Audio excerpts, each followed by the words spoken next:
Utrecht. It's a city similar to Amsterdam. It has canals, narrow houses, bike paths, and many other amazing things. However, today I'm not going to take you on a city tour. Instead, I'm going to introduce you to a massive facility hidden beneath the train station, the world's largest bicycle parking lot. Well, technically, it's next to the train station. Anyway, in this video, I will share the history of this parking lot, its features, and a few things I personally think could be improved. Utrecht Central, the station we are looking at now, is the busiest station in the Netherlands, and the world's largest bicycle parking lot next to it is actually part of the urban regeneration plan surrounding the central station. Its purpose, unsurprisingly, is to encourage citizens to use bicycles and public transportation more, thereby alleviating the city's traffic congestion. Back in 2011, Utre won the competition to design this parking lot. Because the station had to remain operational during construction, the entire construction period lasted 5 years and was carried out in stages. The first phase opened in August 2017, providing 6,000 spaces. This was expanded to 7,500 spaces in October of the same year. Finally, in mid-August 2019, the parking lot fully opened, boasting 12,500 spaces, officially becoming the world's largest bicycle parking lot, surpassing the record of 9,400 spaces held by Kasai Station, Tokyo. Before visiting the parking lot, I had read numerous online reviews, but it wasn't until I saw it in person that I truly understood how well designed it was. First, it's open 24 hours a day, meaning I never had to worry about getting my bike locked up if I come home late. There are security cameras, just like any other parking lot. Although it's a paid parking lot, the first 24 hours are free, and then it's just €1.25 per day. On the ground and basement floor, there's a repair station, a parts store, and a space for over 1,000 shared bikes called OV Fits for rent.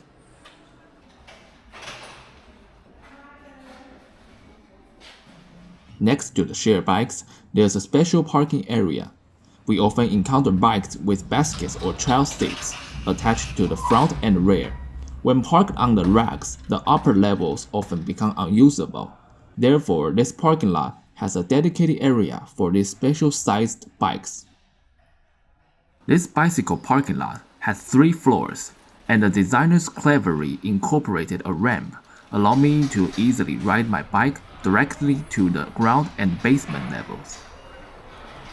Unlike traditional bicycle parking lots, where I used to have to walk my bike to a parking space after entering, which was safer of course, but also took quite a bit of time. Here, when I need to park, I can simply ride my bike to the side of the parking space, park it, and then exit along the designated walkway, significantly reducing parking time. These lanes also make the parking lot a continuous passageway, unlike traditional parking lots, which are typically destination points. This one allows me to pass through it and reach to the other end, effortlessly connecting both sides of the station.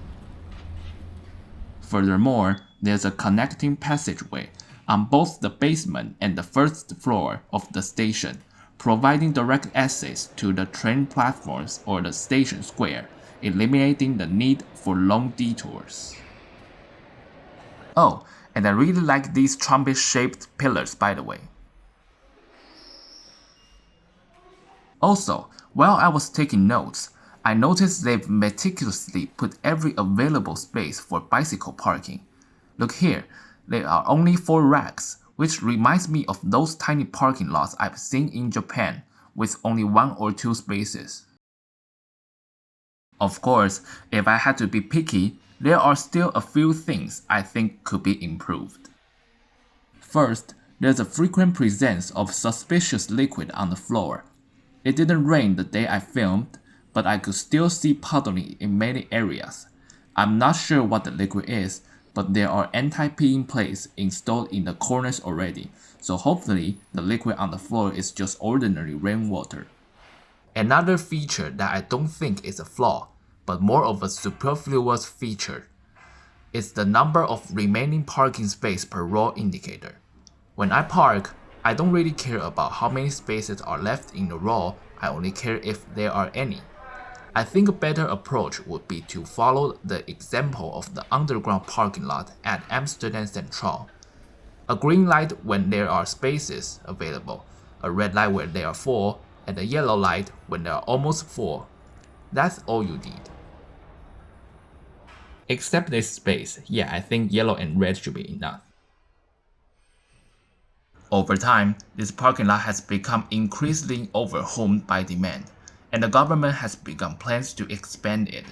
In fact, there are already several parking lots around the station, such as this one and this one, bringing the total number of parking spaces to over 22,000.